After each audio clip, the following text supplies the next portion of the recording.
All right, welcome. This is the guide to using the First Light Beacon. This is an update, February 2026, and I'm going to show you how to adjust the settings and just practical use real quick. Keep in mind, this is not a strategy video. This is a guide on the First Light Beacon and how to use the system. All right.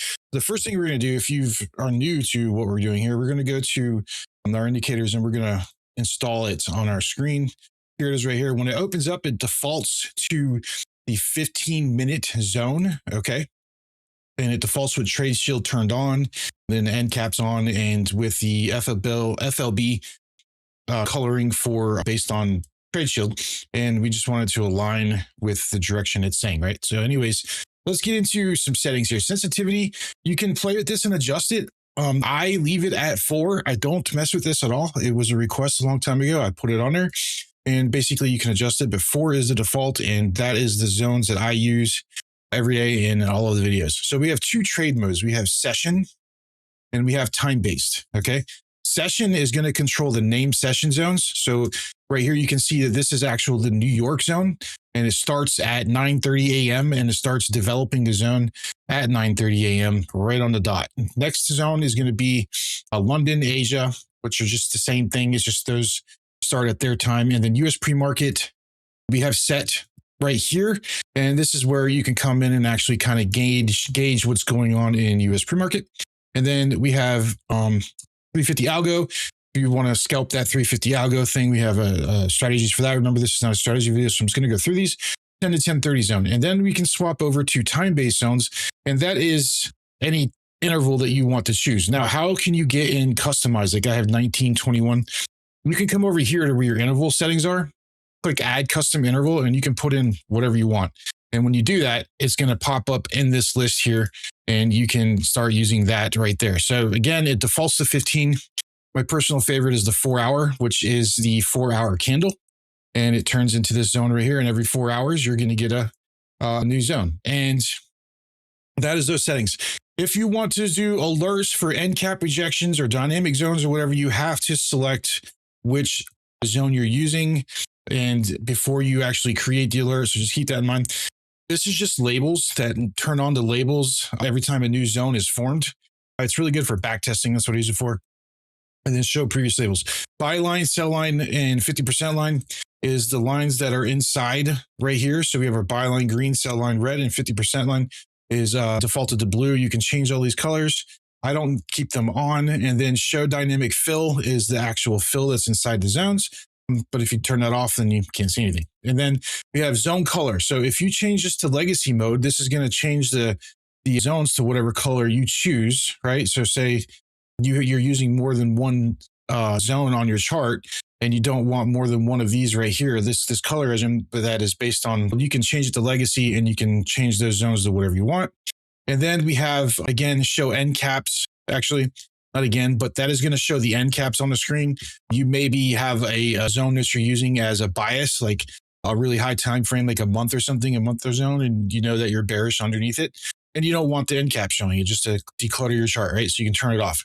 The table, I actually broke this. Kind of embarrassing that I'm doing a guide and just remembered I need to fix this. I'm just going to show a table up here of what zone you're on, and that will be fixed in the next update. This is the candle coloring that we have built in.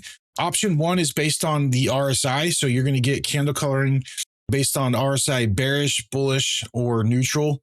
Bullish is blue, bearish is this purple. And then the neutral is the gray and yellow. And then you can actually change those colors if you want. And then we have coloring 2, which is our proprietary one. And it kind of just follows trends and keeps you in the bearish mindset if it's bearish, or bullish if it's bullish. And then we have the contraction expansion candles. And this is going to basically give you colors based on expansion, or if they're contracting. If they're contracting, they're white. If they're expanding, we're purple. And then if they're pushing up, we are, I don't know the default color, green. There we go. Default color green. You can change those. And those are really good on higher time frames. I suggest using these kind of candles if you're going to use them on like 30 minutes or above, because it's really going to show you the expansion that's going on at the higher time frames.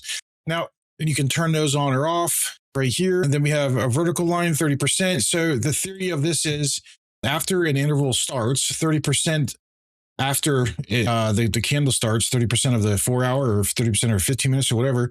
If you don't have a move by then, the theory is you're not going to get one, right? It's good. The probability, the statistics start to decrease that you're actually going to get a decent move off that zone. So it's just a reminder for our newer folks, to pay attention to that. So but then we have our doji zones. I mean, you can pick the chart time you want. I just, 5 minutes is fine with me. Dojis offer a really unique support and resistance type thing where price usually typically reacts to that. So you can use those in concert with what we're doing in any type of trading, because they're something just to nose there. And actually, let's go to a higher time frame. You might be able to see them. There you go. So you can see that there was a 15-minute doji created here, and then it finally broke away, right? And then it comes up and then kind of helps retest. And you can kind of pick which zones you want to play off of, whichever's closest to that. Now, I'm not saying that's 100%, but that's just the idea behind it.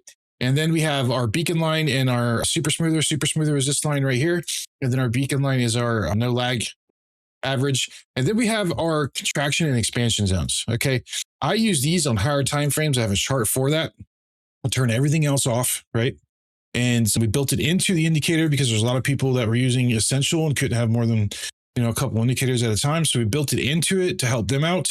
But it should, honestly, it's kind of like its own isolated indicator. And I'm just going to show you how I use it real quick. And I typically use it on a 50-minute candle. I don't know why. I just like it. It just seems to work for me. And basically, it's going to draw out your contraction areas and then your expansion line. And price is going to expand away from it, or it's going to keep rotating on it until it expands. And then typically, price will pivot at these expansion lines. So they're really good for take profiting if you're running down or whatever you want to do. But that's what that is. And it works on any time frame, but it really shines on the higher time frames and kind of gives you an idea of what price is doing. And we will go back to all that. So we can just turn these on and off. And then we have our volume dots, and I have it look back 200 bars. This basically is going to show you, and I actually changed the opacity of them so they're not so strong against the candles right here. So you can change the colors of them and you can change the opacity. And then I use them to see if we're getting pressure in anywhere, right? So this is going to, and when you have it set on show extreme only, I leave it at 3 here on the deviation and then or on the threshold. And then you have your standard deviation length. You can make it so that it puts the actual number in there of it or not, or you can turn this off right here and it'll actually put the volume on every candle, and you'll be able to see which candles are bigger than the others. But I just like to see the extreme ones, so that lets me know that there's large orders being placed on that candle right there. And a lot of times you'll get retracements to those large orders. See right here, look, we got a bunch of sell orders coming in and price came up and retraced to it and then came back down again. I mean, it'll help you if you're getting a bunch of buy orders, but it's not pushing up, it might reverse, right? So that's what that's for. Very helpful for that. And then we have our trade shield, and then we have our dimming, right? So basically what that does is, and it's really helpful to keep you out of the wrong direction, is it's gonna dim the candles when you're in on a no trade area, right? So you see how this is X's up here. Now, excuse me, I am a little sick, but if we put this right here, you're gonna see that this says bearish and we're good for going for shorts, right? And we're wanting to trade down off of that. We put on our institutional levels, whatever their strategies, but that's telling you right now you're good for shorts. The trade shield is, right? But if this flips up, right, and we come up to right here, it's going to tell you that we're still bearish and you don't want to be trying to buy this, right? So there it is. And it's telling you that you don't want to try to buy that.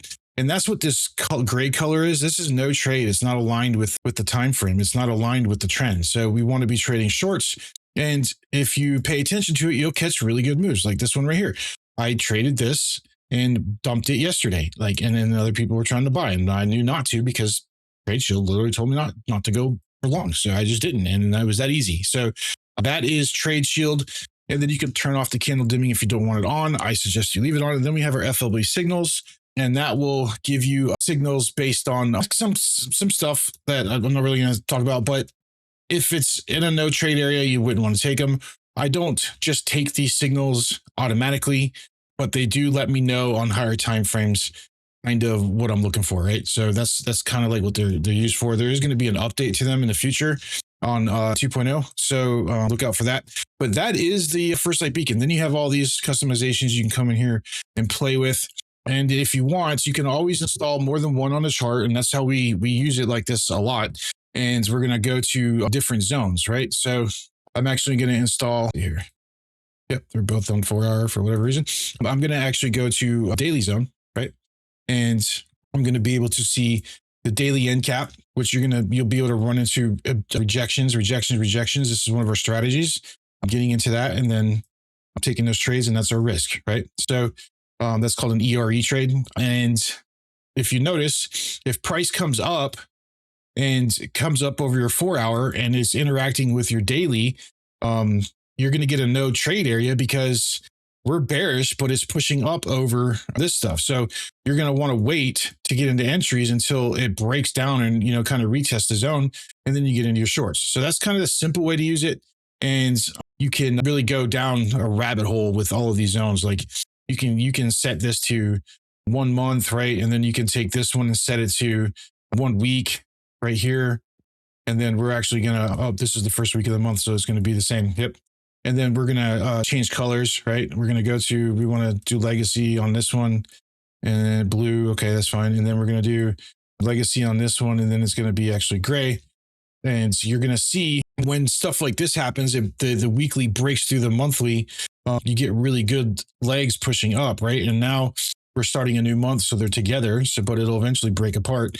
And then you can add in a daily one and you really get a definition of what's going on. And a lot of times when you see breakaways like this, you get massive pullbacks. So that kind of gives you a heads up in advance that that's happening. But that's the guide for the First Light Beacon. You have alert systems, right? So you can click alerts and you can come here and you can, beacon lines changing colors, end cap are touched. And then you have rejections for the end caps. Beacon end cap rejection, the buy line rejection, sell line rejection. That's on the zones, the buy and sell. You have your trade shield alerts right there. And then you can also do customized alerts where, like, if you wanted to know that this happened, you would literally just come in here, click add alert, go like this, go to crossing, right? And then we'll go to the second FLB, and then we'll just say buy line crosses up buy line, or midline crosses midline, right? And you click create. And then when this actually shifts up, you'll get an alert. So you can look for those pullbacks, right? And a really good one to do that with, honestly, is the 30-minute and the 45-minute. Those are really good zones for intraday to find entries without staring at the chart. So you'll basically get an alert when you get a zone that breaks away. So this is the 30 breaking away from the 45. You get an alert. Well, 9 times out of 10, you get a massive pullback into that area, right? Into this zone. And there's an end cap there, but shorts usually sweep them. So you got to be careful, right? And there's your end cap. So you get an alert for this and you're like, oh, okay, I'm going to pay attention. And then it comes up and it sweeps and you're looking for the short because you're bearish because Trade Shield tells you you're bearish. And you get an alert that this interval's value crossed that interview's value is basically what's going on. Here's another example. 30-minute broke up from the 45, right? And here's your retracement right here into the end cap. And then we put buy stop there, whatever, however you want to do it. And then go 2 to 1 or target this high or whatever. And then boom, there's your trade, right? Never even hit drawdown. So you can set that to have an alert. So when this breaks out, you're prepared. Let's see. You have a 30-minute heads up that this is happening. That's killer, especially if you have a job. If you have any questions, let us know in the Discord. Create support tickets if you need any help. And that will be the guide for the updated First Light Beacon.